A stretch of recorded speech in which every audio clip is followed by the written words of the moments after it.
Saminay niongana. Ny rehetrarehetra tsy tena mampalahelo valo any na raha tsy misy oly namboly fa lasan'ireo daholo tapitra hatrany voatavy miakatra de misaotra na rehefa faly fa iverina tanke. I Rabevaza de teraka tamin'ny 520 zanaky Ramena sy Razafy tao amin'ny tanànan'Andrenavoavo fokotany an-dranomasina. De misy mpiandro omby moa zany ohatrin'ny hoe taiza tao an-trano no nivadika tamin'ny Rabevaza satria manana namboly be izy de nioky be de manana mpiandro omby nanan-karena nahita amin'ny fiainana ny mpiandro omby de nivady tany amin'ny taona 20 no nanomboka amin'izay ny tena ohatrin'ny hoe aty tany de ohatrin'ny hoe voaroka de narary fono Rabevaza de nitarika ny nafatesany zay resaka tany zay tamin'ny 13 Aogositra 1770 reo mpiandro omby sy ny sisa de namboly misy ny ady fa niditra nitsehatra foana amin'izay ny fianakaviana rehefa nizy ary zany rehetra zany hoe sady tsy sitraka namboly ny tany novolen'ny dadabe sy no ajariany dadabe ny taranaka sy ny zanaka de nivory ny fianakaviana boly fa angony ny profo de andao iaty. Iza ny tena tompon'ny tany? Lonilony tsy levina sa valifatim-pianakaviana no manjaka ao Andrianavoavo? Ny andany ny milaza fa tompon'ny tany kanefa voaroka. Ny ankila manamafy fa voailika tsy ara-drariny. Misy tokoa ve ny fanodikotonana didim-pitsarana tao Miarinarivo nanonana anarana manamboninahitra mpitantana andrim-panjakana? Nandeha tamin'ny rariny ve ny fampiarana ny lalàna? Manahoana ny fijery mitantana ny tanàna sy ny mpampianatra ny didy ary ny nampiarana ny didy manoloana ny zava-misy? Za tato Amborao de nandalo hoe misy huissier ho any Andrianavoavo izy ireny. Zay tsy nandalo teto amin'ny commune akory fa sendra olona nandalo zany no nampafantatra hoe madame le maire au courant ve ianao fa misy gendarme maromaro misy huissier andeha ho any Andrianavoavo ny zareo reny. De nanao teo zany nanomboka nanao recoupement hoe anao inona ny Andrianavoavo. Kay zany tonga tany zareo de nanao pikehana tany. Zay no nandehanany tany voalohany. De rehefa eniko le izy de niantso ny PCC na ny président conseil eto amin'ny commune Ambatondrazaka de niaraka tamin'ny adjoint de niaraka tamin'ny assistant ny député Fitraka Kotondrasoa. De rehefa nifandinika zay de hoe ndao hoe arahana. De rehefa nakany zay de natany zareo efa tonga tany zay taty aoriana kely de tonga tany Andrianavoavo. Rehefa tonga tany zay de nantany mabeny tanàna anazy zany zoaka kosa angamba nantany azafatoto raha tsy nadiso izy nareo de anao inona. Zareo moa efa eo am-panaovana fametrahana tsatokazo efa nametraka de teo moa zany le gendarme lehibe anjareo ny teny hoe zay élément m'escorte huissier izay ny antonay aty. De misy tamin'zareo misy an'izay hoe pasteur Tojo izy moa nilaza tamin'izay fa Njirokaby anisany membre ny cabinet tao amin'ny Sénat any président Sénat. De zay no nanantona na mivantana de niteny an'izay de rehefa niteny moa izy somary nisy menafy kely ihany hoe teo ainao no nahafaty numerany Magataboangy. De za moa zany namaly hoe ny antondihako aty hijery ny vahoakako hoe inona le zava-misy aty atoerana. Ka rehefa niakatra nisy androkanay tamin'ny taona tsy tadidiko izay tamin'ny 8 sasany alina izy no miakatra. Mety ve tompoko eo anatrehan'ny fanjakana raha ohatra ka huissier sy ny gendarme miakatra amin'ny andro alina de namohanay menakavy hoe resy ianareo tokony amin'ny andro atoandro ianareo le rehetra.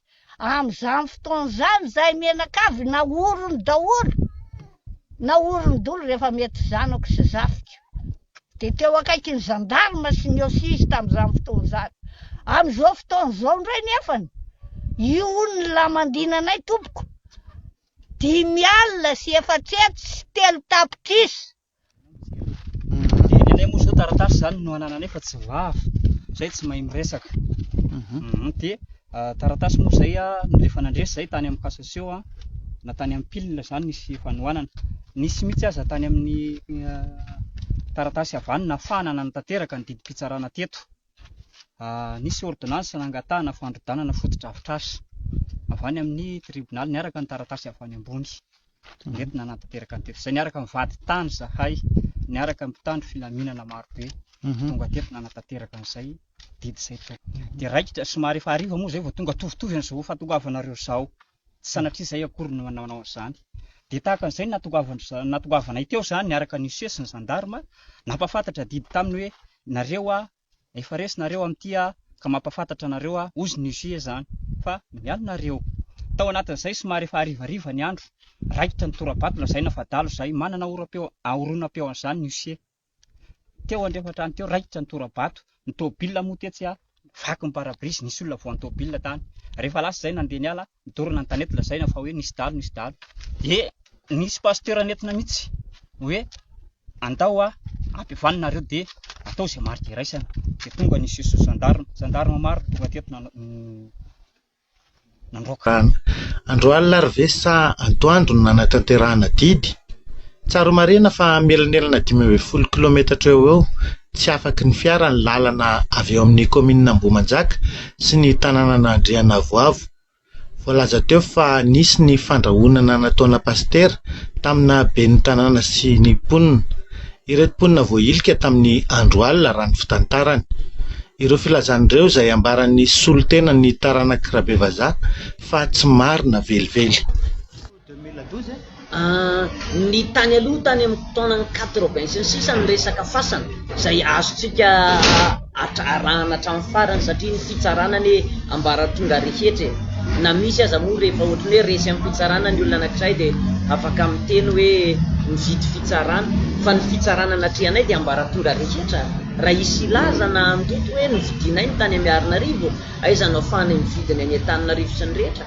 Izahay izay tambany vohitra tsy malala ny avia sy havanana. Voaka aza izay jugement civil 366 ny 21 octobre 2014 zay.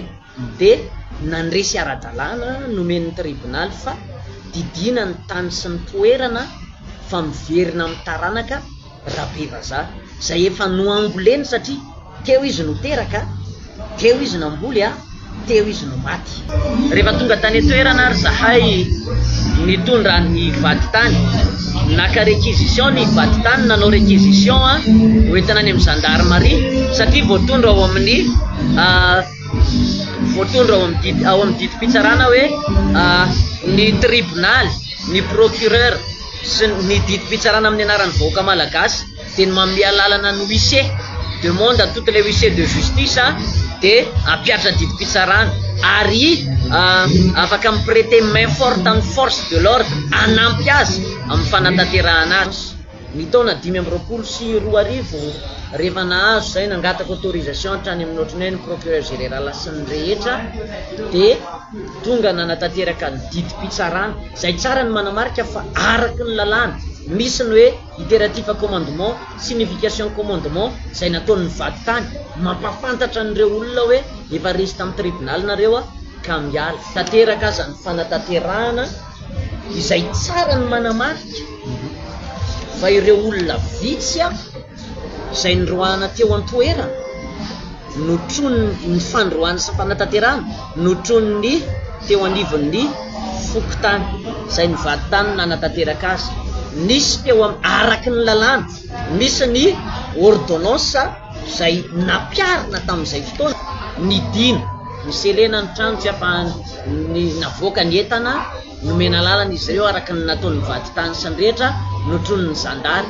Tsisy korotana, tsisy iady, tsisy inona satria izy ireo vitsy ny vahoaka aza manotrona anay. Nisy aza ny voaka sy ny namany mety ny sasany teo namoaka ny entana milamina. Ny lamina hoy ny pastora Jerry, na ny andaniny na ny ankilany nefa samy milaza fa nisy ny savorovoro, nisy ny fandrahonana ary nisy mihitsy aza fandoroana. Ary izy tena ny ihany koa dia nanambara fa be ny tsindry nanoloana n'ity fanatanterahana didy ity. dia doroany koa le tafanitsy zany ohatry naka zao a 12 metatra dia ina saka misy valindena be tafanitsy dia ireo tonga dia ndravany reo dia le alezana koa ndravany trano efatra zany ndravany le tafanitsy dia le tafabosaka rehefa vavoaka nentana dia midorany. Izay aloha tsy nandoro. Ny mpitondra fanjakana ny tonga teo na ny gendarme nisy satria tezitra be nisy tamin'izay fotoana izay. Ny fahatezera nisy tamin'ilay tora-bato dia teo mihitsy ny gendarme dia niteny nisy ny hoe ty trano anankiray teo dorako ty satria tiana nisan'ny tora-bato anay tao an-tokotaniny tao. Gendarme dia nisy gendarme no teo hoe tsy hoe nandora le trano fa nandrodana le trano izy dia ozy hoe reto izy alao may ihany reto. Ny hoe nidorana dia tsy misy hoe anao fananiana satria mandrangitra olona zany any ary mampalahelo ny olona fa misy ny hoe tafo-bozaka dia misotomina sy ny sisa zany ny trano dia nisy satria zany mantsy karazana excitation à la haine le resaka nidorana, le resaka hoe nidorana trano fa ny didim-pitsarana ara-dalàna no tanterahana araka ny lalàna rehetrarehetra izay. Mbola tantara hafa ny ao Andrenavoavo amin'ny resaka fandovana sy fanajariana ny tany mifanaraka amin'ny lalàna. Samy milaza ho manana antota taratasy ny rotota ny andininy manaraka ny tondrantsika an'izay. Tsy misy tanin'olona vita titra mivadika karatany zany. Karatany no afaka vadika titra. Zay angamba aloha ny lalanitra. Reo olona reo dia tena tsoroko fa amam-polo taona maro ary eo koa efa nandalo fitsarana teo amin'ny tribonaly ambaratonga voalohany mianarivo tany amin'ny taona 1984 tany. Efa nahazo didim-pitsarana ireo efa namaly ny mpitsara tamin'izany namoaka didy ny mpitsara mpamoaka didy fa tompon-tany zareo ary afaka misitraka an'ilay tany satria zareo nanajary. Nisy ny tetiarana izay eto an-tananay fanamarina mpandovana dia napetraka sy nangonina ny pirofo rehetra narahana ny ady. Nisy ny fitsarana mitety vohitra, nisy ny ady voalohany tao Miarinarivo Nitasy na ny TPI tribunal du première instance Miarinarivo Nitasy dia nivoaka mpandresy izahay araraka ny lalàna sy ny ara-dalàna. Misy ny tany mpanjakana nitoerany teo fa izy no taona ela indrindra teo araka ny pirofo rehetra dia na ny tany mpanjakana aza dia ny didiny fitsarana no ajariana satria izy no ela indrindra teo.